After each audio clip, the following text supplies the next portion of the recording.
ఈరోజు మన అంశము క్రైస్తవులు తలనీలాలు ఇవ్వవచ్చా? తలనీలాలు.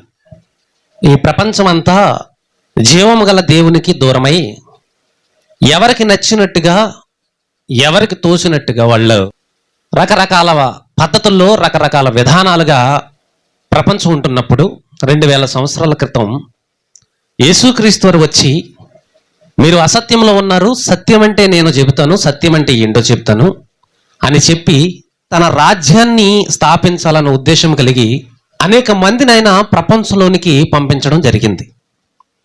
వారి వలన ఈరోజు అనేక మంది క్రీస్తు దగ్గరికి వస్తున్నారు. క్రీస్తు దగ్గరికి వచ్చిన వాళ్ళంతా ఎవరు అనంటే క్రీస్తు మనుషులు, క్రైస్తవులు.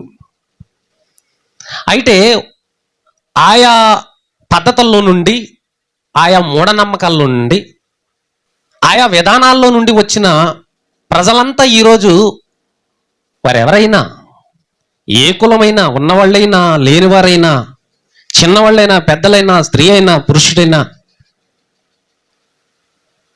ఎలాంటి వారైనా సరే ఈరోజు క్రీస్తు దగ్గరికి, క్రీస్తు సన్నిధిలోకి వచ్చిన వాళ్ళందరికీ ఒక్కటే పేరు. వాళ్ళకి లోకంలో ఉన్నప్పుడు వాళ్ళకి అనేక పేర్లు ఉన్నప్పటికీ క్రీస్తు దగ్గరికి వచ్చిన వాళ్ళందరికీ ఒక్కటే పేరు, అదే క్రైస్తవులు.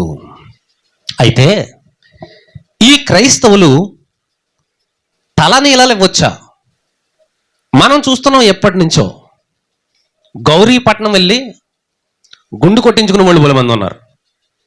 ఇంకా గుణదల, ఇంకా అది ఎవరు, పేరుపాలెం, ఇంకా ఎన్నో చోట్ల మేము మొక్కుకున్నాం, తల మొక్కుకున్నాం, మేము గుణదల మొక్కుకున్నాం, గౌరీపట్నం మొక్కుకున్నాం, పేరూరు మొక్కుకున్నాం, లేకపోతే ఎక్కడో ఆకాశంలో మొక్కుకున్నాం. ఇలా చాలామంది మాట్లాడుతూ అక్కడికి వెళ్ళి గుండు కొట్టించుకుని ఆ తల, ఆ వెంట్రుకలన్నీ అక్కడ ఇచ్చేసి వెళ్ళేదో పెద్ద పుణ్యపురుషుల్లాగా, ఉత్తమ భక్తుల్లాగా మేము గౌరీపట్నం వెళ్ళాం తెలుసా, గుణదల వెళ్ళాం తెలుసా, లేకపోతే ఆ కొండకి వెళ్ళాం, ఈ కొండకి వెళ్ళాం. ఒరే నాయన, ఎక్కడికి రా ఈ ఆచారాలన్నీ? మీరు క్రైస్తవులా లేకపోతే అన్నిలా అని అంటే మేము క్రైస్తవులమే. మేము వెళ్ళింది మరియమ్మ కొండకి, యేసుప్రభు కొండకి. యేసుప్రభుకు కొండ ఉందా? మరియమ్మకు కొండ ఉందా? మరియమ్మ ఏ కొండ మీద జన్మించింది? అసలు మరియమ్మ అంటే ఎవరు? ఈ పద్ధతిని ఎవరు తీసుకొచ్చారు? ఇది అన్యుల ఆచారం, అన్య జనులు ఆచరించే ఆచారం. వాళ్ళకి కొన్ని కొండలు ఉన్నాయి, తిరుపతిని, అప్పనపిల్లని, విజయవాడని, లేకపోతే మరెక్కడికో ఎన్నో ప్రాంతాలు, వాళ్ళకి పుణ్యక్షేత్రాలు ఎన్నో ఉన్నాయి. క్రైస్తవ్యంలో కూడా పుణ్యక్షేత్రాలు ఉన్నాయా? వచ్చేసాయి. క్రైస్తవ్యంలో కూడా పుణ్యక్షేత్రాలు వచ్చేసాయి. చాలా మంది అన్యజనులు కూడా ఏమంటున్నారంటే, ఇదేంటి మీ క్రైస్తవులు కూడా మాకిలాగానే ఉన్నారేంటి, మీ క్రైస్తవులు కూడా మాకిలాగానే గుండ్లు కొట్టించుకుంటున్నారేంటి, మీ బైబిల్లో ఉందా అని అడుగుతున్నారు కొంతమంది. మీ క్రైస్తవులు కూడా మాకిలాగా గుండు కొట్టించుకుని తలనీలాలు ఇచ్చి కొబ్బరికాయలు కొట్టి అట్టిపళ్ళు ఎడుతున్నారు ఏంటిది అని చాలా మంది అన్యజనులు నన్ను ప్రశ్నించారు. ఇది మా సాంప్రదాయం కదా, మీకెలా వచ్చింది అని అడుగుతున్నారు. ఏం సమాధానం చెప్తాం వాళ్ళకి? ఏం సమాధానం చెప్పాలి? అసలు నేను ఇచ్చే సమాధానం ఏంటంటే ఒకటే, ఎవరైతే గుండు కొట్టించుకుంటున్నారో, ఎవరైతే తలనీలాలు ఇస్తున్నారో, హలో గురువుగారు, అసలు వాళ్ళు క్రైస్తవులే కాదండి అని చెప్తున్నాను నేను సమాధానం. నన్ను అడిగిన వాళ్ళకి వాళ్ళు క్రైస్తవులే కాదు. అసలు ఈ గుణదల అనేది క్రైస్తవ్యానికి సంబంధించింది కాదు. అది గుణదల కానీ, గౌరీపట్నం కానీ, పేరూరు కానీ ఈ పుణ్యక్షేత్రాలుగా క్రైస్తవులు వెళ్ళి అక్కడ కొబ్బరికాయలు కొట్టి అరటిపళ్ళు కొట్టి పెట్టి రకరకాలుగా పూజలు చేసి అక్కడ గుండు కొట్టించుకుని ప్రార్థన చేసుకుని కొండల మీద మోకాళ్ళ మీద నడిచి, ఇదంతా క్రైస్తవ్యానికి సంబంధించింది కాదు. ఇది రోమన్ క్యాథలిక్లు ప్రవేశపెట్టింది. ఇది ఎవరో ఆర్సిఎం చర్చ్ వాళ్ళు ప్రవేశపెట్టింది. ఇది కొండకు వెళ్ళి గుండు కొట్టించుకోవడం, మొక్కుకోవడం, 40 రోజుల శ్రమ దినాల్లో యేసుమాల అనేది వేసుకోవడం, సిలువలు మోయడం, ఊరంతా తిరగడం, ఇవన్నీ ఆర్సిఎం చర్చి వాళ్ళు తీసుకొచ్చి క్రైస్తవంలో పెట్టారు. ఈరోజు ఆచారాలు కానీ మూఢాచారాలు కానీ వాటంతటవే పుట్టుకునేవి కాదు, మనుషులు పెట్టినవి. ఈరోజు బాగా వినాలి ఎవరైనా సరే. ఈ మాటలు వింటున్న ఎవరైనా నేను క్రైస్తవుణ్ణి అని అనుకుంటే ఈ మాటలు ఖచ్చితంగా నీకే నేను క్రైస్తవుణ్ణి, నేను బాప్త్యం తీసుకున్న క్రైస్తవురాల్ని, క్రైస్తవుని నీకే ఈ మాటలో. గుణదల వెళ్తావా? గౌరీపట్నం వెళ్తావా? నువ్వు క్రైస్తవురాలువా లేకపోతే అన్యురాలువా? అన్యుడివా క్రైస్తవుడివా? ఎవరు నువ్వు? ఎక్కడుంది తెలీదు. అందరూ వెళ్తున్నారు, నేను వెళ్ళడమే. అందరూ మురిగారు, నేను ములగడమే. అందరూ చేస్తున్నారు, నేను చేయడమే. అందరూ నరకానికి వెళ్ళిపోతున్నారు, నువ్వు వెళ్ళిపోతావా? నువ్వు వెళ్ళిపోతావు, నువ్వు ఇదే దారిలో ఉంటే. యేసు ప్రభు క్రైస్తవులకి ఇచ్చిన ట్యాగ్, క్రైస్తవులకి ఇచ్చిన గొప్ప బిరుదు ఏంటి తెలుసా? మీరు లోకానికి వెలుగై ఉన్నారంటాడు ఆయన. వెలుగంటే ఏంటి?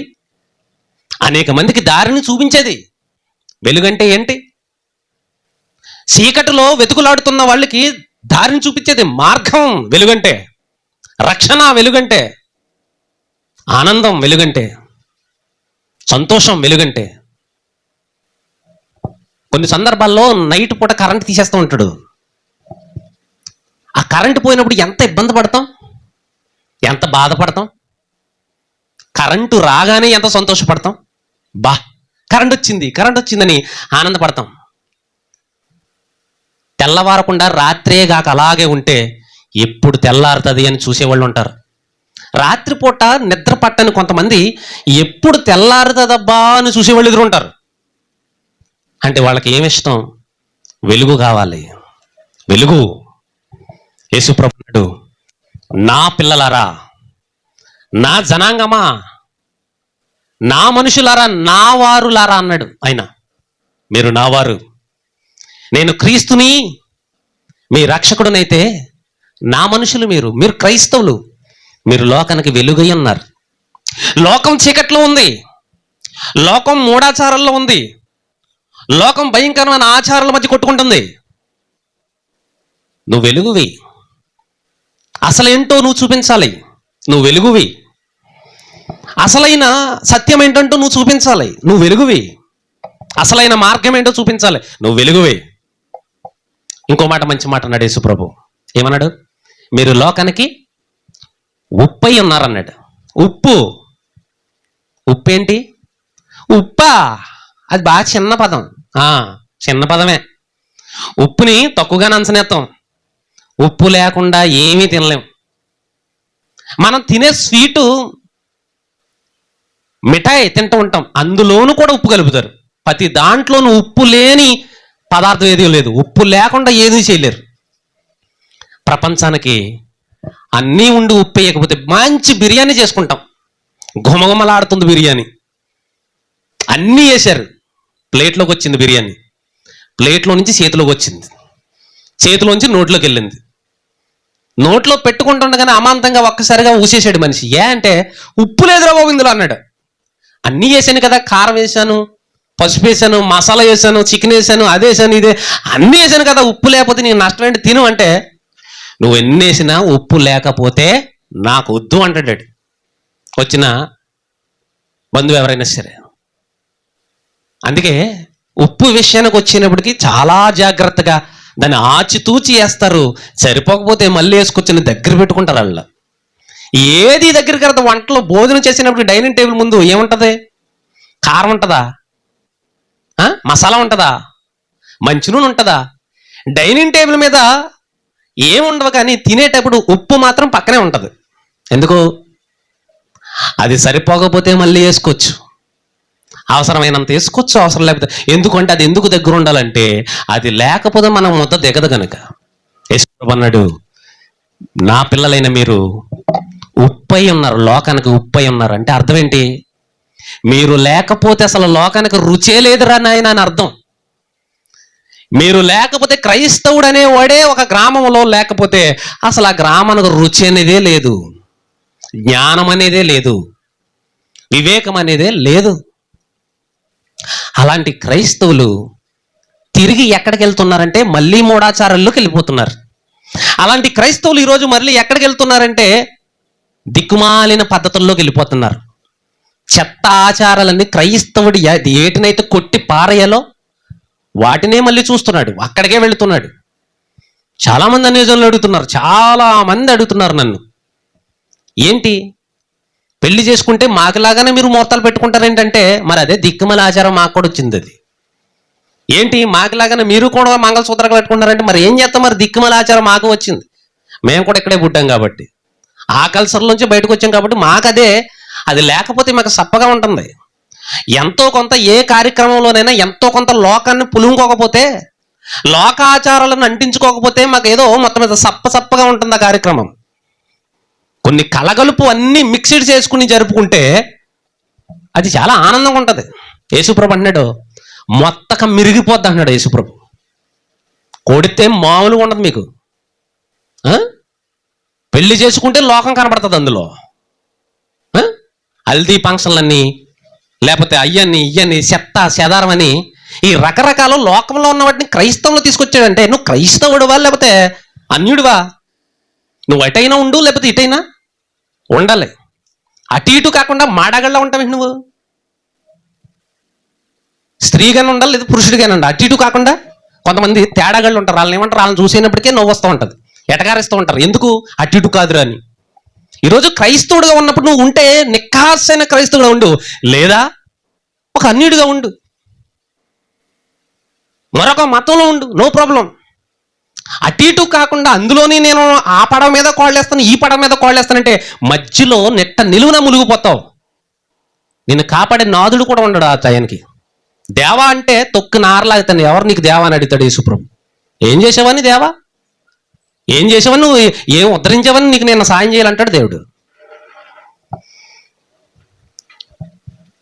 తలనీలాలు ఎందుకు అసలు ఆ తలనీలాలు అనేది వచ్చిందంటే ఈ ఆర్సీఎం వాళ్ళు తీసుకొచ్చారు ఇది గుండు కొట్టించుకోవడం అనేది. అదేంటండి అని అంటే వాళ్ళు కొన్ని వచనాలు చూపిస్తూ ఉంటారు. బైబిల్లో పౌలు గారు గుండు కొట్టించుకున్నాడు తెలుసా? బైబిల్లో పౌలు గారు కూడా తలనీలలు ఇచ్చాడు, ఆయన కూడా మొక్కుకున్నాడు తెలుసా?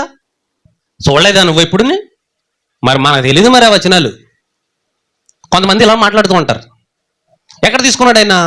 చూద్దాం. అపోస్తుల కార్యాలు 18వ అధ్యాయం వచనము కూడా 18వ అధ్యాయము 18వ వచనం. అపోస్తుల కార్యాలు, పౌలు ఇంకనూ బహుదినములక్కడ ఉండిన తరువాత సహోదరుల యొద్ద సెలవు పుచ్చుకొని తనకు మొక్కుబడి ఉన్నందున, మొక్కుబడి అనే పదం ఇక్కడ కనబడింది.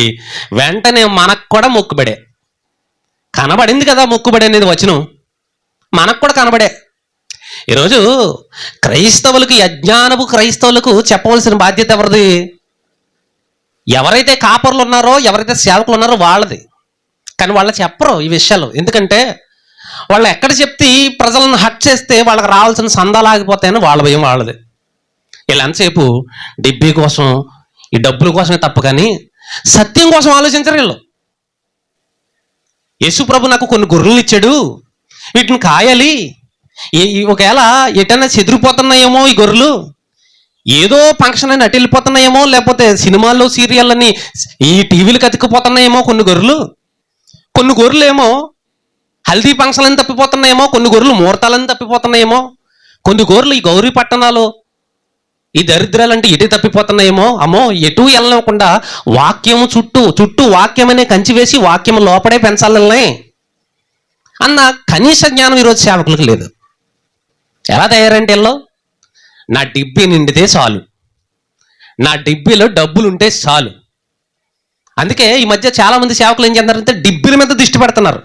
ఎంత పెద్ద డిబ్బీ తయారు చేసుకుంటే అంత మంచిది, మంచి స్ట్రాంగ్గా అందంగా. తప్పు సోదరులారా, తప్పది. నువ్వు ముందు పెట్టవలసిన దృష్టి ఎక్కడ తెలుసా? వాక్యం. నీ మాటల చేత ఎంతమంది కట్టబడుతున్నారు? నీ వాక్యము చేత, నీ వాక్యానికి భయపడుతున్నది ఎవరు?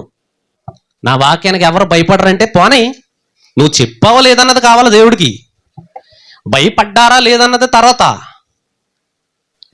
దేవుని మాట ప్రజల్లోకి వెళ్ళిందా లేదా అది కావాలి ఆయనకి. ఇప్పుడు నేను చెప్తున్నాను, వింటే వింటారు లేకపోతే లేదు, నాకు అనవసరం, నేను చెప్పాను లేదన్నదే కావాలి. బైబిల్లో దేవుడు ఏం చెప్తున్నాడు, దేవుడు ఏమని సెలవిస్తున్నాడు, అదే మాటలు యథావిధిగా నేను నలుగురిలోకి పంపించానా లేదా. అలా కాకుండా నా సొంత మాటలు పంపించానంటే డెప్ప మీద వేస్తాడు నన్ను దేవుడు. నేను సత్యం చెప్పిన తర్వాత, నిజం చెప్పిన తర్వాత, గద్దించి బుద్ధి చెప్పి ఖండించిన తర్వాత కూడా అవతల విశ్వాసులు అదే కోవలు ఉంటే అది దేవుడు చూసుకుంటాడు. ఎరా చెప్పాడు కదా, నువ్వు ఇంకా మానలేదే, వినిపించాను కదా నేను పలవుని నిలబెట్టి, నువ్వు ఇంకా అలాగే చేస్తున్నావే అని దేవుడు ఏం చేస్తాడు తెలుసా, సరిగ్గా ఒకే ఒక్క మొట్టిక్కాయ వేస్తాడు. అది ఎలా ఉంటుందో తెలీదు. అది యాక్సిడెంట్ రూపంలో వేస్తాడో, లేకపోతే ప్రమాదాల రూపంలో వేస్తాడో, పడిపోటల రూపంలో వేస్తాడో, అప్పుల విషయంలో వేస్తాడో, పరువు విషయంలో వేస్తాడో, ఆయన వేసే ముట్టికాయ ఎలా ఉంటుందో తెలీదు. సదిలిబడిన తర్వాత చాలా టైం పడుతుంది. ఇప్పుడు కోలుకోవాలంటే చాలా టైం పడుతుంది. దేవుడు ఎలా చెబుతాడు, ఎలా మాట్లాడతాడంటే చాలా మంది ఏమనుకుంటారంటే, రాత్రి చల్లగా మెల్లని స్వరంతో అమ్మా అని కేకేశాడు నన్ను. అలాగే ఇంకేకేడు దేవుడు, సోదుగోరులు చెప్పుకో. నిన్ను అలా ప్రత్యేకంగా కేకేసి ఫలమైతే, ప్రత్యేకంగా మాట్లాడి ఫలమైతే 66 పుస్తకాలు కలిగి నీ బైబిల్ ఎందుకు ఎత్తాడు దేవుడు మనకి? దేవుడు చెప్పాలనుకున్న విషయాలు, ఆయన మనకు నేర్పించాలనుకున్న సంగతులు ఈ బైబిల్లో స్పష్టంగా ముద్రించి మన చేతికి ఇచ్చాడు చక్కగా లవ్ లెటర్లుగా. ఇది నా లవ్ లెటర్, ఇది నా లవ్ లెటర్, దేవుని లవ్ లెటరే బైబిల్. ఈ లెటర్లో అన్ని సమాధానాలు ఉన్నాయి, అన్ని విషయాలు ఉన్నాయి. ఏం చెయ్యాలో ఏం చెయ్యకూడదు అన్ని సంగతులు ఇందులో వ్రాయించాడు దేవుడు. వాటిని మనం నేర్చుకుని వాటి ప్రకారంగా నడుచుకోవడమే క్రైస్తవ్యం. నా ఇష్టానుసారంగా నేను చేస్తాననుకుంటే నిన్ను పంపిస్తాడు అదో లోకం. ఇక్కడ ఏమంటున్నాడు పౌలు గారు, పౌలు ఇంకనూ బహుదినములు అక్కడ ఉండిన తర్వాత సహోదరుల యొద్ద సెలవు పుచ్చుకుని తనకు మొక్కుబడి ఉన్నందున కేంక్రేయలో తల వెండ్రుకలు కత్తిరించుకుని వాడికి సిరియకు బయలుదేరెను. ఇక్కడ ఈ మాట చూపించారు చాలా మంది. అర్థమవుతుందా? ఏమాట? పౌలు గారు కూడా మొక్కుకున్నాడండి అని. ఏంటి దీనికి అర్థం ఏంటండి మరి చెప్పండి, దీనికి చెప్పండి, మాకు దీనికి సమాధానం చెప్పండి అంటే అదే చెప్తాను. ఇప్పుడు అదే చెప్తాను. దీనికి అర్థం ఏంటి తెలుసా? పౌలు గారు ఎవరో, అన్యుడా యూదుడైనా? యూదుడు, ఇశ్రాయేలీడు. పౌలు గారికి ముందు కొన్ని వేల సంవత్సరాల క్రిందట, కొన్ని వేల వందల సంవత్సరాల క్రిందట అదే యూదులు, అదే ఇశ్రాయేలీలు ఐగుప్తులో నుంచి దేవుడు విడిపించి కనాను దేశానికి తీసుకుని వచ్చాడు. ఆ ఇశ్రాయేల్ నుంచి వచ్చిన వాడు మన పౌలు గారు. ఆ ఇశ్రాయేలీలకి సీనాయి కొండ దగ్గర ఐగుప్తు నుంచి తీసుకొచ్చే టైంలో సీనాయి కొండ దగ్గర 1 సంవత్సరం 2 నెలల పాటు సీనాయి కొండ దగ్గర నిలబెట్టి వాళ్ళకి కొన్ని పాఠాలు చెప్పాడు దేవుడు. ఆ పాఠాలు చెప్పే కార్యక్రమంలో ఈ మొక్కుబడి గురించి చెప్పాడు. ఎక్కడ? సంఖ్యాకాండము 6వ అధ్యాయం 1వ వచనం నుంచి మనం చూద్దాం. మరియు యెహోవా మోషేకు ఇలాగు సెలవిచ్చెను, నీవు ఇశ్రాయేలు తిట్లనము పురుషుడే గాని స్త్రీయే గాని యెహోవాకు నాజీరగుటకు. నాజీరు అంటే ఫుట్ నోట్లు ఏమైనా ఉంది? ప్రత్యేకముగా ఉండుటకు. నాజీరగుటకు అంటే ప్రత్యేకముగా ఉండుటకు ఎవరైనా మొక్కుకొని తన్ను తాను ప్రత్యేకించుకున్న ఎడల వాడు ద్రాక్షారస మద్యములను మానాలి. ఇక్కడ దేవుడు ఒక మాట చెప్తున్నాడు ఇశ్రాయేలు జాతికి. ఆ జాతిలోంచి వచ్చిన వాడు పౌలు గారు. ఆ జాతి ఇంకా కనాను దేశానికి, పాలస్తీనా దేశానికి రాకముందు దేవుడు సీనాయి కొండ దగ్గర హెచ్చరిస్తూ కొన్ని ఆజ్ఞలు ఇస్తూ, ఆ ఆజ్ఞల్లో ఒకటి, నాకు ఎవరైనా ప్రత్యేకంగా ఉండాలనుకుంటారు అంటే కొన్ని సందర్భాల్లో దేవుని కోసం నేను ప్రత్యేకమైన వాణ్ణి, నేను దేవుని కోసం ప్రత్యేకించుకున్నాను, నన్ను నేను దేవునికి సమర్పించేసుకున్నాను అని ఎవరైనా అనుకుంటే మొట్టమొదటల్లో ద్రాక్షారస మద్యములను మానేయాలి. అని చెప్పి తర్వాత 5వ వచనంలో అతడు నాజీరగుటకు మొక్కుకొనిన దినములన్నిటిలో మంగళ కత్తి అతని మీద వేయవలదు. అతను మొక్కుకుంటాడు. ఇప్పుడు దేవుడు అంటున్నాడు, మోషే మీరు కనాను దేశానికి వెళ్ళిపోతారు కదా, వెళ్ళిపోయిన తర్వాత మరొక ఆజ్ఞ ఇస్తున్నాను, జాగ్రత్తగా గుర్తుంచుకుని ఇశ్రాయేల్ అందరికి నేర్పు, వాళ్ళకి తెలియజేయి, ఎవరైనా నాకు తన్ను తాను ప్రత్యేకించుకుని నేను దేవుని కొరకు ఏర్పాటైన వాడిని, నేను ఎన్నాళ్ల పాటు దేవునికి ప్రత్యేకంగా ఉంటాను, ఒక 2 సంవత్సరాలు దేవుని కోసం నేను ప్రత్యేకంగా ఉంటాను. హైందవుల్లో డిసెంబర్ మాసం రాగానే కొంతమంది 40 రోజులు స్వామి మాలలు వేసుకుంటారు. స్వామి మాలలు, భవానీ మాలలు వేసుకుంటారు. 40 రోజులు ఆ నిష్టకి వాళ్ళు పూనుకుంటారు. ఈ 40 రోజులు నేను కూడా ఉంటాను, నేను కూడా ఉంటాను, నేను ఉంటాను, నేను ఉంటానని ఒకరొకరు ముందుకొచ్చి ఆ 40 రోజులు కేటాయించుకుంటారు వాళ్ళ దేవుడి కోసం. అది వాళ్ళ ఆచారం, వాళ్ళని మనం ఏం తప్పు పట్టం. అయితే ఇక్కడ దేవుడు ఏమంటున్నాడంటే, ఫ్యూచర్లో మీరు ముందు కనాను దేశం వెళ్ళిన తర్వాత ఎవరైనా నా కోసం ప్రత్యేకించుకోవాలని అనుకుంటే వాళ్ళు మొదట ద్రాక్షారసాలు ఇలాంటివి చెత్త చెదారం దరిద్రం పనికిమాలిన పద్ధతులన్నీ మానేయాలి ఫస్ట్. రెండోది ఏంటంటే, వాళ్ళు 2 సంవత్సరాలు నా కోసం నాజీరుగా ఉండాలనుకుంటున్నారా, ఈ 2 సంవత్సరాలు కూడా నెత్తి మీద మంగళ కత్తి అనేది పడకూడదు. 5 సంవత్సరాలు అనుకున్నారా, 5 సంవత్సరాలు కూడా నెత్తి మీద మంగళకత్తి పడకూడదు. వాళ్ళు ఎన్ని సంవత్సరాలు మంగళకత్తి, ఎన్ని సంవత్సరాలు నిష్ట అనుకున్నారో, ఎన్ని సంవత్సరాలు నాకు ప్రత్యేకంగా ఉండాలి అని అనుకున్నారో, అన్ని సంవత్సరాలు కూడా వాళ్ళ నెత్తి మీద మంగళకత్తి పడకూడదు అన్నాడు. మరి ఈరోజు క్రైస్తవులు దేవునికి ప్రత్యేకంగా ఉంటున్నారా? ఇది పాత నిబంధన కాలం, ఇది యేసుక్రీస్తు వారు శిలువ బలయాగంతో కొట్టివేయబడింది. సరే, ఒకవేళ ఉంది అని అనుకుందాం, కొద్దిసేపు కొట్టివేయబడలేదండి ఉంది అని అంటే, ఇప్పుడు ఆ నాజీరైన వాడి పరిస్థితి ఏంటి? 13వ వచనానికి వద్దాం.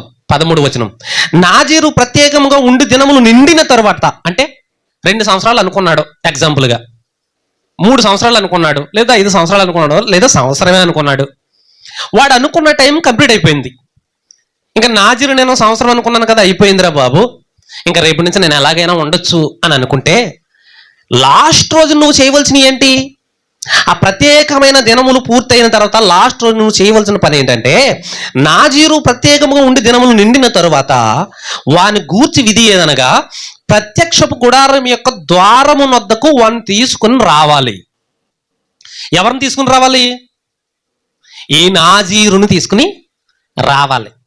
ఇప్పుడు ఎగ్జాంపుల్గా 2 సంవత్సరాలు మట్టించి దేవుడికి ప్రత్యేకంగా ద్రాక్షారసం ముట్టుకోకుండా, ఏమి మత్తు పదార్థాలు తీసుకోకుండా, అసలు ఎలాగ చెడు లక్షణాలు ఏమి లేకుండా దేవుని కోసం చక్కగా ఉంటున్నాడు.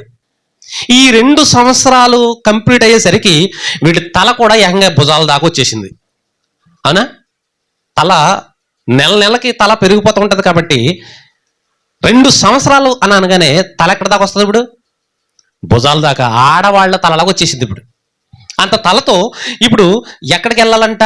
ఆ టైం పూర్తయినరికి యెహోవా ద్వారము నొద్దకు వాణ్ణి తీసుకుని రావాలి. అప్పుడు అతడు దహన బలిగాను నిర్దోషమైన ఏడాది మగ గొర్రె పిల్లని పెట్టరావాలి. ఈ జుట్టు పెంచుకున్నవాడు, ఈ ముక్కుబడి ఉన్నవాడు ఏం చేయాలంట? ఏడాది మగ గొర్రె పిల్లను, పాప పరిహారార్థ బలిగాను నిర్దోషమైన ఏడాది ఆడగొర్రె పిల్లను. అంటే వీటికి 1 సంవత్సరం వయసే ఉండాలి, ఎక్కువ ఉండకూడదు, తక్కువ ఉండకూడదు. కరెక్ట్గా సంవత్సరం వయసున్న మగ గొర్రె పిల్ల, సంవత్సరం వయసున్న ఆడ మేక పిల్ల, ఆడగొర్రె పిల్ల, సమాధాన బలిగాను నిర్దోషమైన ఒక పొట్టేలు. ఎన్ని జంతువులు అక్కడికి?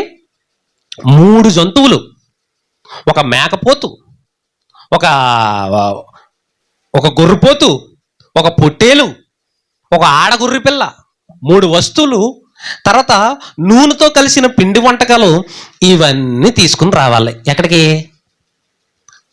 మందిరం దగ్గరికి. ఏ మందిరం?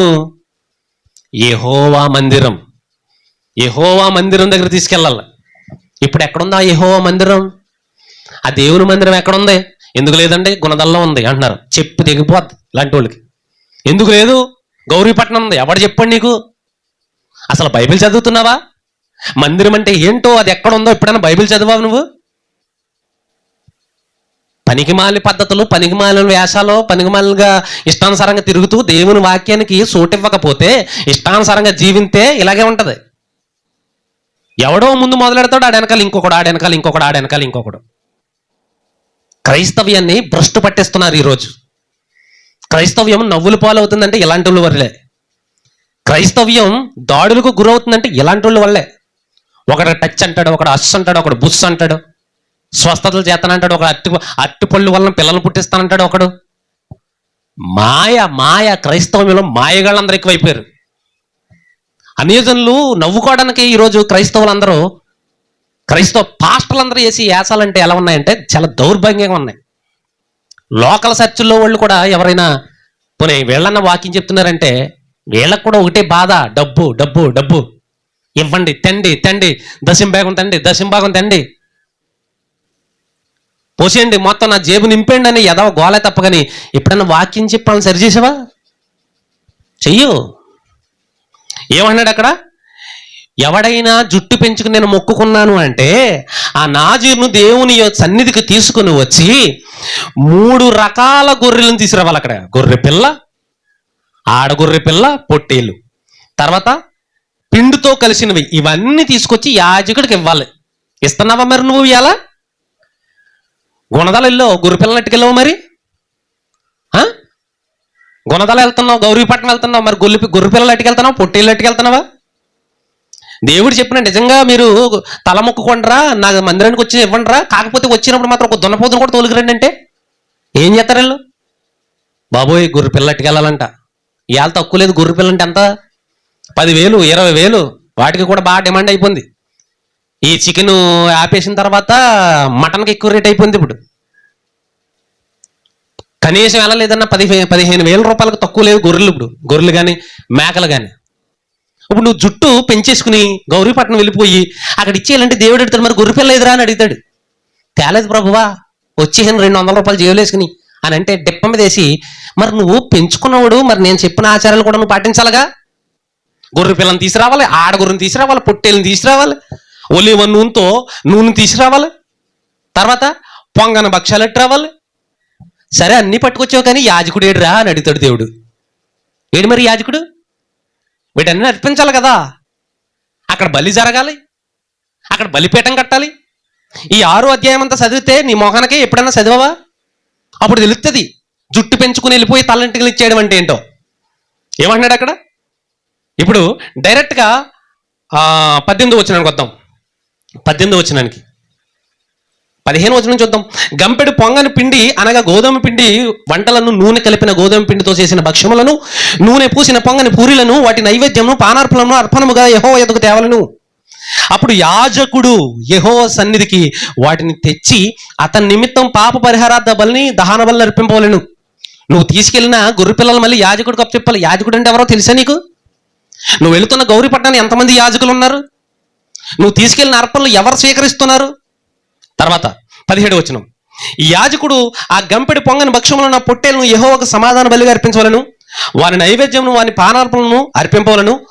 అప్పుడు ఆ నాజీరు, ఎవరో ఈ జుట్టు పెంచుకున్న జుట్టు పూలుగాడు, అప్పుడు ఆ నాజీరు ప్రత్యక్షపు గుడారం యొక్క ద్వారము నొద్ద తన వ్రత సంబంధమైన తన తల వెండ్రుకలు గొరిగించుకొని, పొట్టేలు, మగ గొర్రె పిల్ల, ఆడగొర్రె పిల్ల, ఇవన్నీ పట్టుకుని వెళ్ళి యాజకుడికి అప్పగించి, యాజకుడికి కొన్ని కానుకలు ఇచ్చి, ఎన్నో రకరకాల అక్కడ ఆచారాలు అన్నీ ఉన్నాయి, అన్నీ చేసుకున్న తర్వాత ఇప్పుడు 18వ వచనానికి వస్తే, అప్పుడు తల వెండ్రుకలు గొరిగించుకుని ఆ వ్రత సంబంధమైన తన తల వెండ్రుకలు తీసుకుని సమాధాన ద్రవ్యము క్రిందనున్న అగ్నిలో వెయ్యాలి.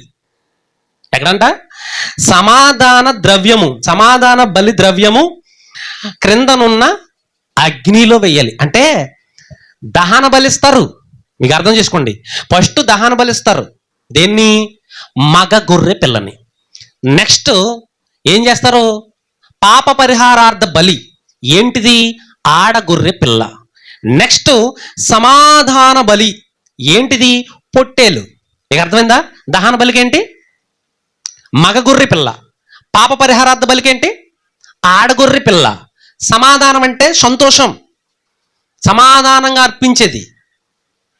ఇప్పుడు కొంతమంది ఉద్యోగాలు వస్తాయి కదా, ఉద్యోగం వచ్చిందని నేను కృతజ్ఞత కూడిక, లేదంటే ఇల్లు కట్టుకున్నానని కృతజ్ఞత కూడిక, లేదంటే మా అమ్మాయికి డెలివరీ అయిందని కృతజ్ఞత కూడిక. ఇలా కొన్ని ఇంట్లో గృహాల్లో కొన్ని అద్భుతాలు లేదా మంచి మేలుకరమైన సంఘటనలు జరిగినప్పుడు కృతజ్ఞత కూడికలు ఎట్టుకుంటున్నారు. దాన్నే సమాధాన కూడిక అని కూడా అనొచ్చు.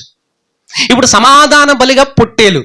ఈ లాస్ట్లో పొట్టేలు నర్పించిన తర్వాత ఈ అబ్బాయి గారు జుట్టుకోగలరు. ఇప్పుడు ఎవడైతే మొక్కుకున్నాడో ఇటు ఆ రోజుతో నాజీరత్వం పోద్ది. ఇంకా మరుసటి రోజు నుంచి కుర్రోళ్ళతో తిరగచ్చు, ఆ మల్లాడి నుంచి మందు తాగొచ్చు, ఆ మల్లాడి నుంచి ఈడు ఇష్టానుసారంగా చికెన్ బిర్యానీ తినొచ్చు, ఆ మల్లాడి నుంచి ఈడు ఎన్నైనా ఎదవేసలు వేయచ్చు. అర్థమవుతుంది మీకు? కానీ ఈడు నాజీరుగా మొక్కుకున్న రోజు నుంచి ఆ జుట్టు కత్తిరించుకునేంత వరకు ఒళ్ళు దగ్గర పెట్టుకుని బతకాలి. అది ఈ అధ్యాయం చెబుతున్న విషయం. ఈ దినములు పూర్తయిపోయిన తర్వాత నేను పలానా డేట్కి వెళ్ళి నేను గొరికించుకుంటాను అనుకున్నప్పుడు ఆ డేట్ వచ్చిన రోజున ఆ డేట్ రోజున వెళ్ళి ఇన్ని రకాల అర్పణలు బలులు అర్పించి అప్పుడు గుండు కొట్టించుకుని ఆ ఎంటికలు అత్తారబత్తంగా తీసుకెళ్ళి ఆఖరి ద్రవ్యమని చూసారా, పొట్టేలు సమాధానం బలిచ్చారు. కింద అది మండుతూ ఉంటుంది, నిప్పులు సెగ, ఆ నిప్పుల్లో వేసేయాలి అటుకెళ్ళి. మరి ఇవాళ గౌరీపట్నం వెళ్తున్న వాళ్ళందరూ ఎక్కడ దహన బలిపీఠం కట్టేసి ఎక్కడేస్తున్నారు ఈ ఎంటికలన్నీ? ఏం చేస్తున్నారా ఎంటికలన్నీ?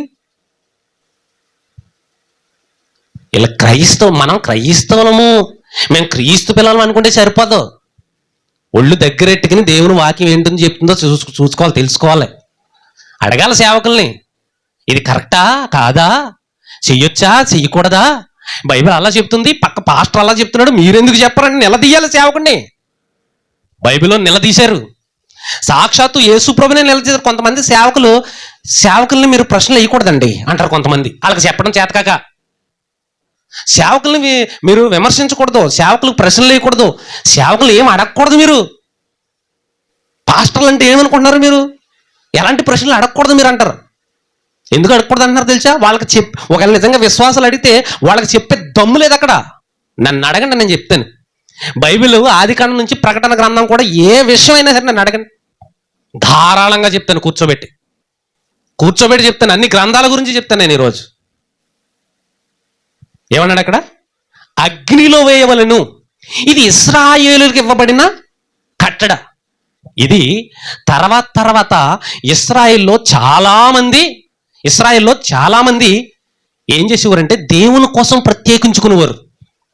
అందరూ మనకులాగానే ఉంటారు కదా, తినేస్తే దేశదెమ్మర్లా తిరుగు వాళ్ళు ఉంటారు కదా.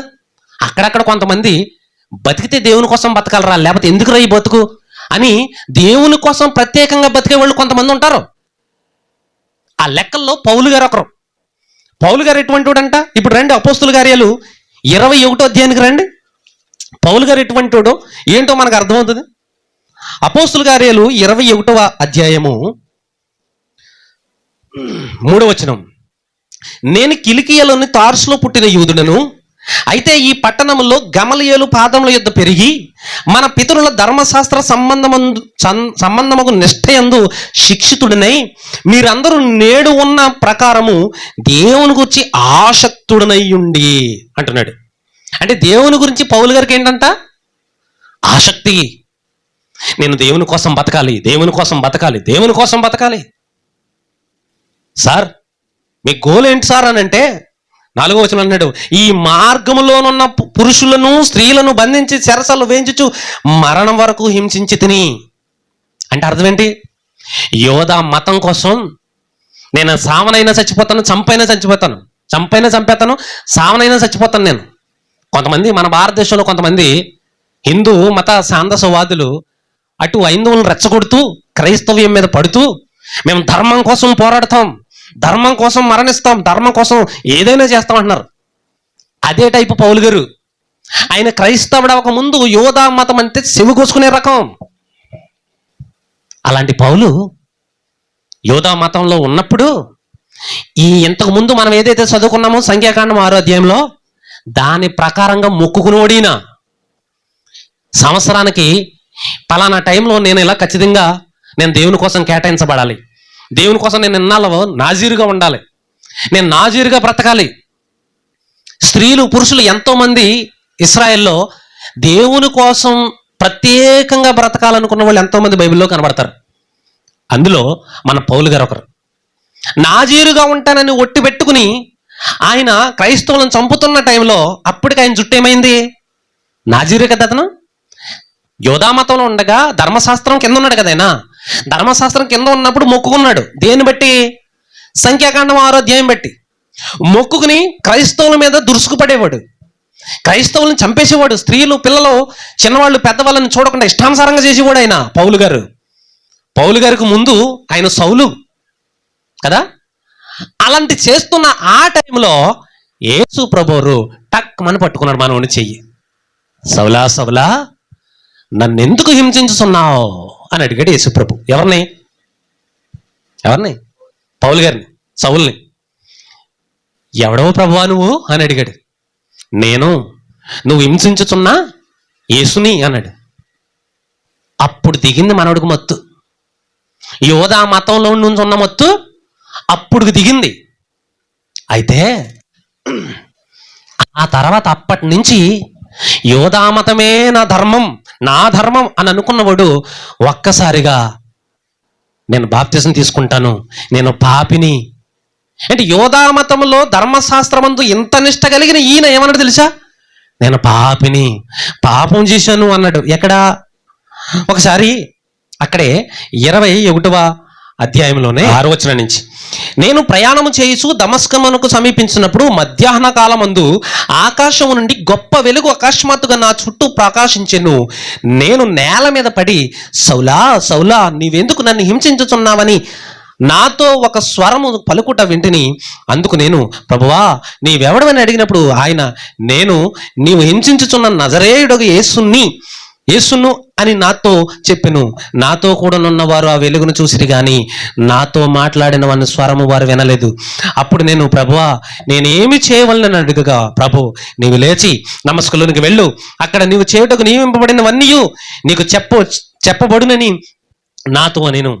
అప్పుడు వెళ్ళిపోయిన తర్వాత 13వ వచనం చూసి, సౌలా అననీయ వచ్చాడు.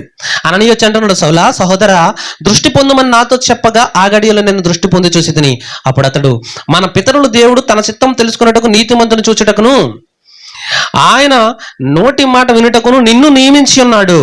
నీవు కన్న వాటిని గూర్చి విన్న వాటిని గూర్చి సకల మనుషుల ఎదుట ఆయనకు సాక్షివయ్యిందువు. తడువు చేయక ఎందుకు లేచి ఎందుకు లేచి ఆయన నామమున బట్టి ప్రార్థన చేసి బాప్తిజం పొంది నీ పాపములను కడిగి వేసుకోమని చెప్పాను. అంటే ధర్మశాస్త్రము కింద ఉన్న పౌలు గారు ఎవరంట? పాపి, పాపములు చేస్తున్నవాడు, భయంకరమైన పాపాల కింద ఉన్నావు నువ్వు. అంటే నాజీరు కదా ఈయన జుట్టు పెంచుకున్నాడు కదా, పాపాలయ్యే. పాపముంది నువ్వెంత దేవునికి ఎంత దగ్గర ఎంత ప్రత్యేకంగా ఉండాలన్నా క్రీస్తును విశ్వసించక ముందు నువ్వు పాపివే. ఇప్పుడు బాప్తిజం పొందుకుని నీ పాపాలన్నీ కడిగేసుకో అని చెప్పిన తర్వాత ఇప్పుడు మళ్ళీ పౌలు గారు ఏం చేయాలి? ఇప్పుడు మరి ఆల్రెడీ ధర్మశాస్త్ర ప్రకారంగా ముందు ఏం చేశాడు? ఈయన మొక్కేసుకున్నాడు కదా. ధర్మశాస్త్రం పట్ల ఏం చేశాడు? మొక్కేసుకున్నాడు. ఈయన సేవలోకి వెళ్ళిపోయాడు, ఈ మొక్కు వదిలేశాడు. ఆ జుట్టేమో అలాగేమవుతుంది? పెరిగిపోతుంది. ఇప్పుడు ధర్మశాస్త్రం ప్రకారంగా, ఈ మొక్కు ప్రకారంగా ఈ జుట్టుని ఎక్కడ కత్తిరించాలి? ఇప్పుడు ఈయన ఎక్కడ కత్తిరించాలి? మందిరానికి వెళ్ళాలి. ఎక్కడికి వెళ్ళాలి? మందిరానికి వెళ్ళాలి. 2 ఈయన ధర్మశాస్త్ర ప్రకారంగా మందిరానికి వెళ్ళాలి. 2 ధర్మశాస్త్ర ప్రకారంగా 3 జంతువులు తీసుకుని వెళ్ళాలి. గొర్రె పిల్లని, ఆడగొర్రె పిల్లని, ఇంకోటి పొట్టేల్ని తీసుకుని వెళ్ళాలి. మందిరం దగ్గరికి వెళ్ళి ప్రధాన యాజకుడికి అప్పగించాలి. మందిరం ఎక్కడుంది? అప్పటికి సౌలు గారి కాలానికి మందిరం ఎక్కడుంది? యెరూషలేములో ఉంది. ఇప్పుడు ఈయన జుట్టు ఎక్కడ పెరిగింది? ఈయన ఎక్కడెక్కడ సువార్తకు వెళ్తానో అక్కడ పెరిగిపోతుంది. ఇప్పుడు ధర్మశాస్త్రం పట్ల కింద ఉంటే, ధర్మశాస్త్రాన్ని అనుసరించి ఉంటే పౌలు గారు ఎంత సువార్త చెప్పినా ఆ ధర్మశాస్త్రం కింద ఉంటే ఈయన పరిగెత్తుకుంటూ యెరూషలేముకు వచ్చి యెరూషలేములో యాజకుడిని పట్టుకుని 3 గొర్రె పిల్లలను కొనుక్కుని పట్టుకెళ్ళి, బాబు ఇది నేను ఫలానా సంవత్సరంలో మొక్కుకున్నాను, ఇప్పుడు తీర్చుకోవడానికి వచ్చాను, దయచేసి నా మొక్కును తీర్చండి, ఇవిగో గొర్రె పిల్లలు, ఇవిగో మేక పిల్లలు, ఇదిగో పొట్టేలు, ఇదిగో నా జుట్టు అని చూపించాలి ఇప్పుడు. అవునా? కానీ ఈయన ఎక్కడిచ్చాడంటే బలి, ఎక్కడ కత్తిరించుకున్నాడు ఈయన? 18 పౌలు ఇంకను బహుదినములు అక్కడ ఉండిన తరువాత సహోదరుల యొద్ద సెలవు పుచ్చుకుని తనకు మ్రొక్కుబడి ఉన్నందున కేంక్రేయలో తల వెంట్రుకలు కత్తిరించుకునేను. కేంక్రే ఎక్కడుంది? అపోస్తుల కార్యాలు 18వ అధ్యాయము. అపోస్తుల కార్యాలు 18వ అధ్యాయము మొదటి వచనం మనం చూద్దాం. మొదటి వచనం. అటు తర్వాత పౌలు ఏథెన్సు నుండి బయలుదేరి కొరింతుకు వచ్చాడు. ఎక్కడొచ్చాడంట? కొరింతు అంటే గ్రీసు దేశ ప్రాంతంలో ఉంది కేంక్రియ. ఎక్కడుంది? గ్రీసు దేశ ప్రాంతంలో ఉంది. అంటే అక్కడిచ్చారేంటి సార్ అని అడిగాం ఇప్పుడు పౌలు గారిని. మీరు అదేంటి, మీరు మొక్కుకున్నారు కదా, యోధా మతం ప్రకారంగా ధర్మశాస్త్రం ప్రకారంగా మొక్కుకున్నారంటే మీరు యెరూషలేముకి వెళ్ళాలి కదా, ఇక్కడ ఇచ్చేసారేంటి అని అంటే అప్పుడు ఆయన ఏమంటాడు తెలుసా? నాకు యేసు ప్రభు ఎప్పుడైతే ఎదురయ్యాడో, ఎప్పుడైతే నాకు కనబడ్డాడో, నేను ఇంక ఈ మొక్కుబడిని లక్ష్యం పెట్టలేదు. ఎందుకు? నాకు అర్థమైపోయింది ఈ గొర్రె పిల్లల అవసరం లేదు. ఇంకా ఉందా? ఇంక ఈ గొర్రె పిల్లలైనా, మగ గొర్రె పిల్లైనా, ఆడ గొర్రె పిల్లైనా, ఇంకో గొర్రె పిల్లైనా, ఏదైనా యేసు ప్రభు వారు తన శిలువ బలియాగం ద్వారా అన్ని కొట్టేశాడు. ఇంక ఈ మొక్కుబళ్ళు గిక్కుబళ్ళు ఏమీ లేవు. మొక్కుబళ్ళు గిక్కుబళ్ళు ఏమీ లేవు. అందుకే జుట్టు ఎదిగిపోయింది, సిరాగ్గా ఉందని కేంక్రేలో మంగళసోపకి వెళ్ళి కట్ చేసిన, స్నానం చేసి ఇప్పుడు ఫ్రీగా ఉంది. అంటే ఈయన ఎక్కడిచ్చాడు? ఇప్పుడు మేము కూడా చిన్నప్పుడు అప్పన పెళ్ళి తీసుకెళ్ళిపోయేవాడు మా నాన్న. అప్పన పెళ్ళి వెళ్ళి అంతమాటు మాటికి సంవత్సరం గుండు కొట్టించేసేవాడు మాకు. ఇప్పుడు అదే టైంలో తల బాగా పెంచేసుకున్నాను, అదే టైంలో బాప్తిజం తీసుకున్నాను. బాప్తిజం తీసుకున్న తర్వాత అప్పన పెళ్ళి వెళ్తాను నేను. మరి ఎక్కడికి వెళ్తాను నేను ఇప్పుడు? తల పెరిగిపోయిన తర్వాత నేను బాప్తిజం తీసుకున్నాను. ఎవరో పాస్టర్ గారు వచ్చారు, తల పెరిగిపోయిన తర్వాత నేను బాప్తిజం తీసుకున్నాను. కానీ తల అలాగే ఉంది నాకు. సార్ ఈసారికి వెళ్ళి వచ్చేస్తాను నేను అప్పన పెళ్ళి, ఆ తర్వాత చచ్చిపోతానంటే కుదురుతుందా? ఒరే నాయన, నువ్వు బాప్తిజం తీసుకుని క్రీస్తు దగ్గరికి వచ్చేసావు, నీకు తల సిరాగ్గా ఉంటే ఉంచుకుంటే ఉంచుకో స్టైల్గా, వద్దు అని ఉంటే వెళ్ళి మంగళసోపుకి వెళ్ళు. మొక్కంలో 4-5 మంగళసోపులు ఉన్నాయి, లేకపోతే ఎక్కడ పడితే అక్కడ ఉన్నాయి, అక్కడికి వెళ్ళి శుభ్రంగా కట్ చేయించుకుని నీట్గా చక్కగా రా అంటాడు. అప్పుడు ఏం చేస్తాను నేను? అప్పన పెళ్ళి లేదు, అనకాపల్లి లేదని మొక్కంలో వెళ్ళిపోయి 10 రూపాయలు, 20 రూపాయలు, 50 రూపాయలు ఇచ్చి కటింగ్ చేయించేసుకుని ఫ్రెష్గా వచ్చేస్తాను. మొక్కుబడి ఉంది, కానీ ఏమైంది? క్రీస్తునందు ఏమైంది? అది వ్యర్థమైంది. మొక్కుబళ్ళు ఉన్నాయి, కానీ క్రీస్తునందు అది యోధా మతంలో ఉన్నాయి, అది అన్య మతంలో ఉన్నాయి, అదే రకరకాల పద్ధతుల్లో ఉన్నాయి, క్రైస్తవ్యంలో లేవు. క్రైస్తవ్యంలో మొక్కేంటి తెలుసా? నిన్ను నువ్వే అర్పించేసుకోవాలి, నిన్ను నువ్వే అర్పించేసుకోవాలి. ఇంకో విషయం ఏంటంటే అక్కడ సంఖ్యాకాండంలో తల వెంట్రుకలు గొరిగించుకోమన్నాడా, కత్తిరించుకోమన్నాడా? చెప్పండి. అప్పుడు నాజీరు ప్రత్యక్షపు గుడారం యొక్క ద్వారమునొద్ద తన వ్రత సంబంధమైన తల వెంట్రుకలు గొరిగించుకోవాలి. ఏం చేయాలంట? గొరిగించుకోవాలి. మళ్ళీ వినండి, ఏం చేయాలంట అంటే అర్థం ఏంటి? గుండు. ఈ నాజీరై నేను దేవునికి మొక్కుకున్నాను అంటే నువ్వు గుండు చేయించేసుకోవాలి. మరి పౌలు గారు ఏం చేశారు? ఇక్కడ గుండు చేయించుకున్నాడు ఆయన. చూడండి, అక్కడ నాజీరగుటకు నిజంగా పౌలు గారు నిజంగా ఆయన మొక్కుకుని మొక్కు ప్రకారమే కాక ఇస్తే ఆయన ఏం చేశాడు? 18వ అధ్యాయం 18వ వచనం అపోస్తుల కార్యాల్లో, పౌలు ఇంకను బహుదినములు అక్కడ ఉండిన తరువాత సహోదరులకు సెలవు పుచ్చుకుని తమ మొక్కుబడి ఉన్నందున కేంక్రేలో తల వెంట్రుకలు కత్తిరించుకొని ఏం చేయడంట? ఏమంటే కత్తిరించుకోవడం అన్నా గుండు కొట్టించుకోవడం రెండు ఒకటే అని అనేవాళ్ళు కూడా ఉంటారు. రెండు ఒకటి కాదు అని నేనంటాను. ఎలా చెబుతావు అని అంటే యెహెజ్కేలు గ్రంథము 44వ అధ్యాయం. ఇప్పుడు యెహెజ్కేలు గ్రంథము 44వ అధ్యాయము గుండు కొట్టించుకోవడము కత్తిరించుకోవడం కూడా రెండు అక్కడే ఉంటాయి. చూద్దాం. యెహెజ్కేలు గ్రంథము 44వ అధ్యాయము 20వ వచనం. యూదుల మతములో యూదుల ఆచారాలు మనకంటే వాళ్ళకి ఎక్కువ తెలుసు బాగా. 44వ అధ్యాయం 20వ వచనంలో, మరియు వారు తమ తలలు క్షౌరము చేయించుకొనకూడదు. క్షౌరం అంటే ఏంటి అర్థం? క్షౌరం అంటే గుండు. మీకు అర్థం ఉందా? మొత్తం సవరం పోయింది రీడికి అంటారంటే అర్థం ఏంటి? మొత్తం గీగడ అయిపోయిందని అర్థం. క్షౌరము అంటే సవరం. ఏమన్నాడు ఇక్కడ? మరియు వారు తమ తలలు క్షౌరము చేయించుకొనకూడదు, తల వెంట్రుకలు పెరగనీయక కత్తెరతో మాత్రం వాటిని కత్తిరింపవలెను. అంటే ఏం చేయాలి? ఇప్పుడు కట్టింగ్ ఎంచుకోవాలి. ఇప్పుడు చెప్పండి, దీన్ని బట్టి పౌలు గారి కటింగ్ ఎంచుకున్నాడా, గొరిగించుకున్నాడా? కటింగ్ ఎంచుకున్నాడు. మంచి నీట్గా జుట్టు ఇక్కడ దాకా విరిగిపోయింది యేసుప్రభు లాగా. దాన్ని ఏం చేయడు? మంచి నీట్గా కట్ చేయించుకున్నాడు. ఎలాగా? ఈ మధ్య గీట్లు ఎట్టుకున్నారు, అలా కాదు, చక్కగా కటింగ్ చేసుకున్నాడు ఆయన. మంచి నీట్గా అందంగా కటింగ్ చేసుకున్నాడు. అయితే పౌలు గారు ఇంకో టైంలో ఈసారి మొక్కుబడి వల్ల గుండు కూడా కొట్టించుకున్నాడు ఆయన. ఇక్కడ ఏం చేశాడు ఈయన? కటింగ్ గుండా కటింగ్ ఇది, కానీ గుండు చేయించుకున్నాడు. ఎక్కడ? అదే అపోస్తుల కార్యాలు 21వ అధ్యాయము 23వ వచనం నుంచి కిందకు చూస్తే, కాబట్టి మేము నీకు చెప్పినట్లు చెయ్యము, మొక్కుబడి ఉన్న 4 మనుషులు మా యొద్ద ఉన్నారు, నీవు వారిని వెంటబెట్టుకుని పోయి వారితో కూడా శుద్ధి చేసుకొని వారు తలక్షౌరము చేయించుకొనుటకు వారికి అయ్యడు తగులుబడి పెట్టుకొనుము. అప్పుడు నిన్ను గూర్చి తాము వినిన వర్తమానం నిజము కాదని నీవును ధర్మశాస్త్రమును గైకొని యథావిధిగా నడుచుకొనుచున్నావని తెలుసుకుందురు. అయితే విశ్వసించిన అన్ని జనులను గూర్చి వారి విగ్రహములకు అర్పించిన వాడి రక్తమును గొంతు పిసుకు దాన్ని జారత్వమును మానవలసిందని నిర్ణయించి వారికి వ్రాసి ఉన్నామని చెప్పారు. అంతటా పౌలు మరునాడు ఆ మనుషులను వెంటబెట్టుకుని పోయి వారితో కూడా శుద్ధి చేసుకుని దేవాలయం ప్రవేశించి వారితో ప్రతివాని కొరకు కానుకలు అర్పించచ్చు వచ్చిరి, శుద్ధి దినమును నెరవేర్చుదుమని తెలిపెను. ఇక్కడ ఏం చేశాడు? సేమ్ అలాగే పౌలు గారి లాగే ఇంకో 4 మొక్కుకుని వచ్చారు. ఎవరు? ఇంకో 4 మొక్కుకుని వచ్చారు. ఎక్కడికి? యెరూషలేములో ఉన్న పెద్దల దగ్గరికి. అదే టైంకి పౌలు గారు కూడా యెరూషలేము వెళ్ళారు. యెరూషలేము ఆసియా ఖండంలో వాక్యం చెబుతూ యెరూషలేంకి వెళ్ళాడు ఈయన. అంటే అన్య దేశాల్లో వాక్యం చెబుతూ ఒకసారి యెరూషలేంకి వెళ్ళొద్దామని చెప్పేసి వచ్చాడు. మీకు అర్థమవుతుందా? అలా దేవుని దగ్గరికి యెరూషలేంకి వచ్చేసరికి యెరూషలేములో ప్రారంభ సంఘం ఉంది, పెద్దలు ఉన్నారు.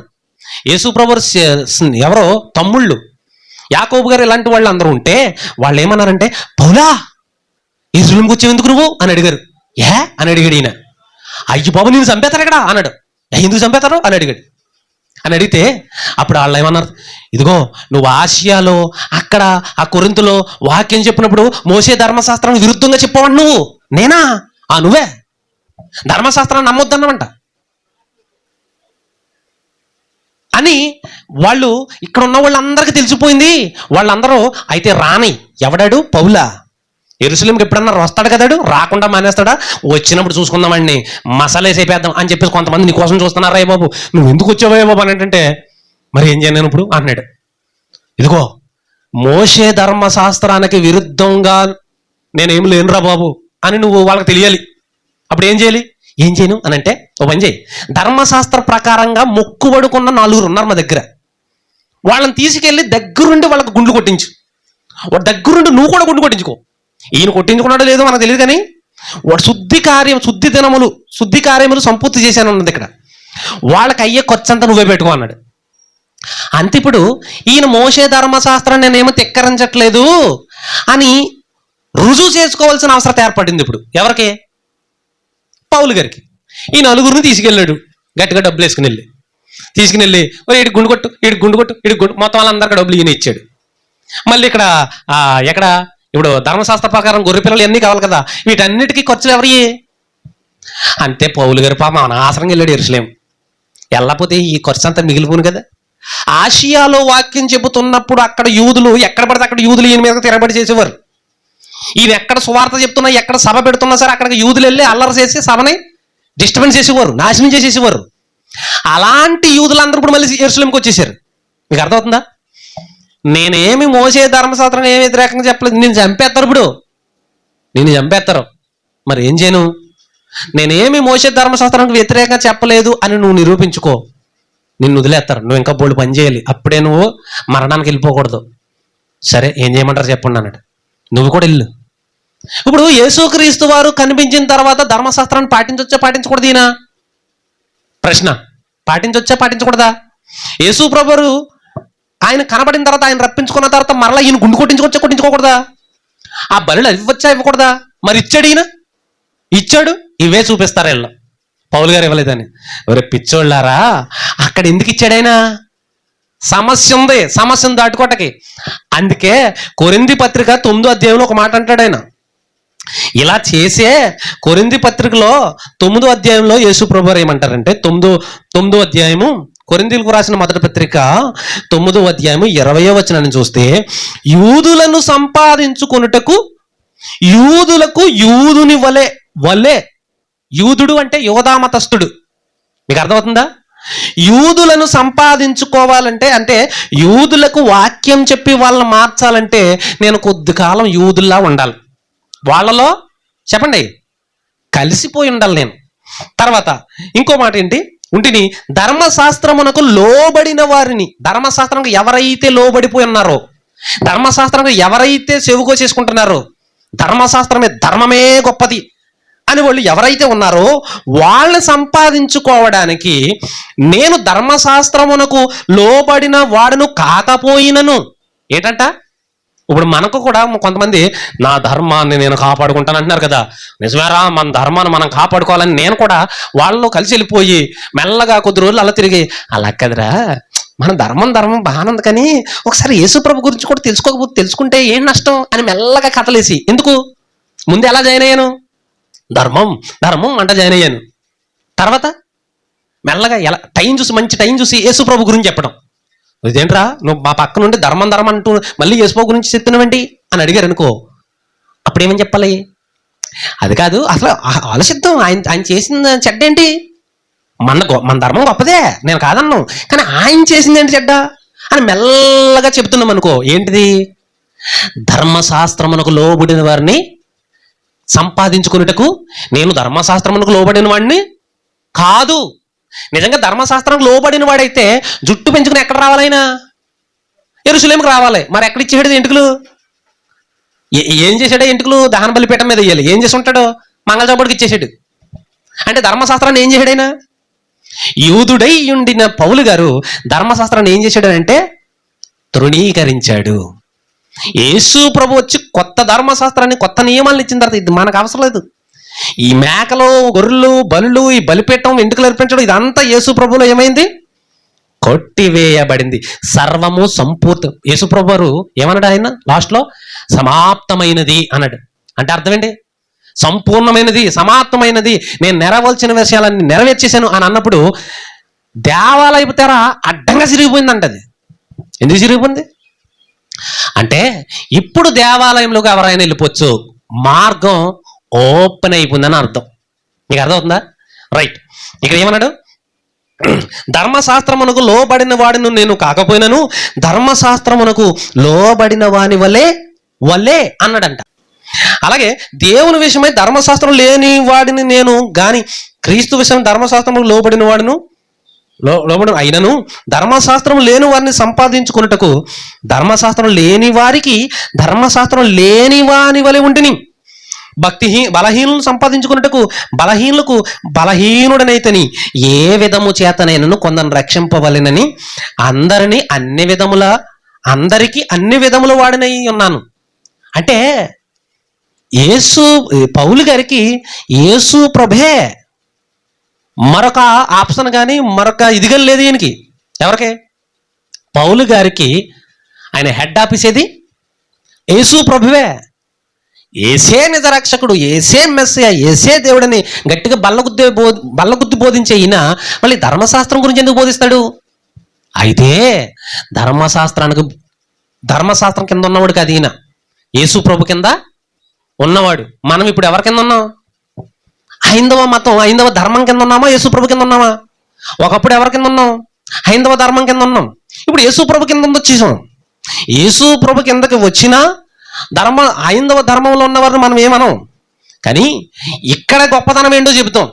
ఎందుకు వెళ్ళావు నువ్వు అక్కడికంటే ఇక్కడ గొప్పతనం ఏంటో చెప్తాం. బల్లగుద్ది గంటల తరబడి, రోజుల తరబడి, అసలు అలసట అనేది లేకుండా చెప్పగలుగుతాను నేను. ఏంటో గొప్పతనం ఏంటో, ఈయన యొక్క గొప్పతనం ఏంటో చెప్తాం. పౌలు గారు కూడా అదే స్టాండర్డ్ అయింది. యేసు ప్రభువే స్టాండర్డ్ ఆయనకి. కానీ కొన్ని సందర్భాల్లో నేను ధర్మశాస్త్రాన్ని పాటిస్తున్నాను రా అన్నట్టుగా కనబడుతున్నాడు అంటే అలా సంపాదించుకుందామని. మీకు అర్థమవుతుందా? అంటే 21వ అధ్యాయంలో, అపోస్తుల కార్యాలు 21వ అధ్యాయంలో వీళ్ళని నలుగురిని తీసుకెళ్ళి వీళ్ళ గుండ్లు కొట్టించి బలులు అర్పించి ఈ డబ్బులన్నీ ఖర్చు పెట్టి ఈ మొక్కుబళ్ళన్నీ తీర్చాడంటే పౌలు గారు దేన్ని బట్టి అంటే కొద్దిసేపు వాళ్ళకి ధర్మశాస్త్రాన్ని, పౌలు గారు ధర్మశాస్త్రాన్ని పాటిస్తున్నాడు రోయ్, ధర్మశాస్త్రాన్ని వ్యతిరేకిస్తున్నాడు అని అనుకున్నాం, కానీ ధర్మశాస్త్రం పట్లే ఉన్నాడు రోయ్ అంటారు. నేను క్రీస్తు మనిషిని అయిపోయాను, ఆడి క్రీస్తు మనిషి ఆడి క్రైస్తవుడు రా అన్నారనుకో, కాదురా మన ధర్మంలో వాడే అని అన్నారనుకో, కాదు అని అంటే నేను ఎప్పుడైనా కొబ్బరికాయ కొట్టాను అనుకో, చూడండి రాడు కొబ్బరికాయ కొడుతున్నాడు, ఇప్పుడైనా చెప్పండి ఆడు ఎందులో ఉన్నాడు, ఇప్పుడు మన ధర్మంలో చెప్పానా నేను, మన దాంట్లోనే ఉన్నాడు, మన దాంట్లో లేకపోతే కొబ్బరికాయ ఎలా కొడతాడు, కొబ్బరికాయ కొట్టాడంటే మన దాంట్లోనే ఉన్నాడని లెక్క. అర్థమవుతుందా? పౌలు గారు కూడా ఎందుకు వాళ్ళతో వెళ్ళావు, వాళ్ళతో ఎందుకు శుద్ధి దినములు చేశావు, ఎందుకు బలు అర్పించావు, ఎందుకు డబ్బులు ఖర్చు పెట్టావు, వాళ్ళ గుండెలు ఎందుకు కొట్టించావు, నువ్వెందుకు కొట్టించుకున్నావు పౌలు గారు అని అడిగితే ఆయన ఏమంటాడంటే, రే నాయన నీకు తెలియదు, ఇది సీక్రెట్ ఇది అంటాడు. ఏంటి సీక్రెట్ అంటే, ధర్మశాస్త్రమునకు లోబడిన వాడిగా కనబడుతున్నాను తప్ప మనకు మొక్కుబళ్ళు ఎక్కడ ఉన్నాయా అంటాడంతే. నీకు అర్థమవుతాయా? మనకు మొక్కుబళ్ళు లేవు, ఏమీ లేవు. మనం దేవునికి అర్పించుకోవాలంటే ఏం అర్పించుకోవాలి? రోమీలకు రాసిన పత్రిక 12వ అధ్యాయం మనం ఏం అర్పించుకోవాలి? రోమీలకు రాసిన పత్రిక 12వ అధ్యాయము 1వ వచనంలో, కాబట్టి సహోదరులారా పరిశుద్ధమును దేవునికి అనుకూలమైన సజీవ యాగముగా మీ శరీరములను ఆయనకు సమర్పించుకునడని దేవుని వాత్సల్యమును బట్టి మిమ్మల్ని బతిమాలుకొనుచున్నాను. మీ శరీరాలను దేవునికి అర్పించండి. గౌరీపట్నం వెళ్ళి గుండె తన్ని మీ వెంట్రుకలు కాదు దేవునికి కావాల్సింది, మీ శరీరాలను. ఇప్పుడు చెప్తున్నాడు అసలు విషయం పౌలు గారు, మీ శరీరాలను రా, నన్ను చూసి మీరు కూడా గుణదలు వెళ్తున్నారా? నేను యెరూషలేముకి వెళ్ళి ఆ నలుగురిని తీసుకెళ్ళానని మీరు కూడా గుణదలు వెళ్తున్నారా అన్నాడు యేసుప్రభు. పౌలు గారు అర్థమవుతుందా మీకు? నేను కేంక్రయలో తల వెంట్రుకలు కత్తిరించుకున్నానని మీరు కూడా గౌరీపట్నం వెళ్తారా? పిచ్చేదవల్లారా, పిచ్చి వాళ్ళారా అంటున్నారు. మీరు అర్పించాలనుకుంటే, దేవునికి కేటాయించాలనుకుంటే, దేవునికి ఇవ్వాలనుకుంటే మీ శరీరాలను సజీవ యాగముగా ఇవ్వండి. అంటే ఏంటి అర్థం? అదే రోమీలకు రాసిన పత్రిక 6వ అధ్యాయం. అంటే అర్థం ఏంటి చెప్తున్నాడు. శరీరమును అంటే 6వ అధ్యాయం 12వ వచనం, కాబట్టి శరీర దురాశలతో లోబడినట్లుగా చావునకు లోనైన మీ శరీరమునందు పాపం నేలనీకుడి మరియు మీ అవయవములను దుర్నీతి సాధనములుగా పాపమునకు అప్పగింపకుడి. అయితే మృతుల్లో నుండి సజీవులం అనుకుని మిమ్మును మీరే దేవునికి అప్పగించుకునుడి. మీ అవయవములను నీతి సాధనములుగా దేవునికి అప్పగించండి. అది సజీవయాగంగా మిమ్మును మీరు దేవునికి అప్పగించుకోండి. అంటే మీ అవయవాలను, మీ కాళ్లను ఎవరికిస్తారు? పనికి మాలిన అడ్డమైన ఫ్రెండ్స్తో రోడ్లంట దేశ దిమ్మర్లా తిరగడానికి కాదు. మీ కాళ్లను దేవుని పరిచర్య, సభలు జరుగుతున్న చోట్లకి వెళ్ళడానికి మీ కాళ్లను ఉపయోగించండి, అవయవాలను. మీ చేతులను బైబిల్ పట్టుకోవడానికి ఉపయోగించండి. మీ కళ్ళను సినిమాలు చూస్తాయి, మీ కళ్ళు క్రైస్తవులు చర్చిలకు వెళ్ళిపోతాం, కానుకలు వేసేస్తాం, 1000 రూపాయలు ఇచ్చేస్తాం, అబ్బో సంఘాలు కట్టేస్తాం, మందిరాలు కట్టేస్తాం, రంగరంగ వైభవంగా చేస్తాం. మీ కళ్ళేమో సినిమాలు చూస్తాయి, మీ కాళ్ళేమో పనికిమాలిన పనులకు వెళ్తాయి, మీ చేతులేమో ఏది పడితే అదే చేస్తాయి, తప్పులు చేస్తాయి, నేరాలు చేస్తాయి, ఘోరాలు చేస్తాయి, ఎలా పడితే అలా ఉంటాయి.